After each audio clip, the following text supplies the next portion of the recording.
ওগো আল্লাহ রাসূল, আপনি যে সময় আমাকে মারছিলেন ওই সময় আমার গায়ে কোনো চাদর ছিল। কিসাসটা আদায় করতে চান পয়গম্বর, তাহলে ও পয়গম্বর আপনার শরীরটা ফাঁকা করে দেন, আমি আপনার শরীরে আঘাত করতে চাই। সাহাবায়ে কেরাম তো ব্যাকুল হয়ে গেছে। হ্যাঁ বলে কি রে? বিশেষ করে হযরত ওমর কেমন যেন ওই সাহাবীকে খেয়ে ফেলবে। আল্লাহ রাসূল বলে, ওই ওমর দাঁড়াও, সেই ব্যক্তি আমার থেকে হক পায়, তাকে হকটা আদায় করে দিয়ে দাও।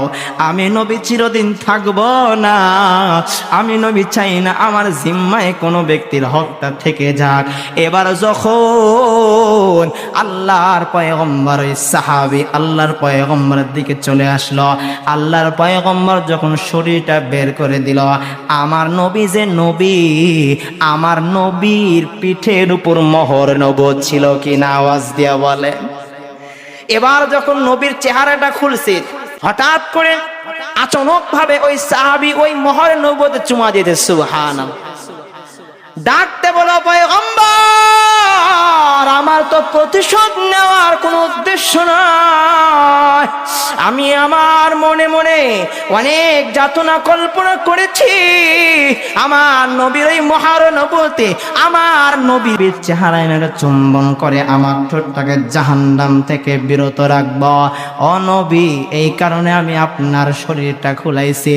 এরে বাবা, ঘটনা বলা উদ্দেশ্য নয়, বিশ্ব নবী নবী হওয়ার পরে গিয়াও সাহাবায়ে কেরামের মাঝে যদি হকটা আদায় করে দেয়, আমি আপনি তো সাহাবায়ে কেরামরা তাবেউনা তাবেউন না, খুলাফায়ে রাশিদিন না, আইম্মায়ে মুজতাহিদিন না, উলামায়ে মুতাকাদ্দিমিন না, উলামায়ে কেরামের কাতারেও পড়ি না, হাজিও না, গাজিও না, নেক আমল নাই। যদি নিজের নেক আমল আছে, সন্তান সন্ততি এখনো পর্যন্ত আমার পর্দা করে না। কথা বলেন ঠিক কিনা? কোন দিকে থাকলাম রে বাবা? নিজের বাহ্যিক ভাবে গোপনে অহরহ শত শত হক নষ্ট করে খাইছি।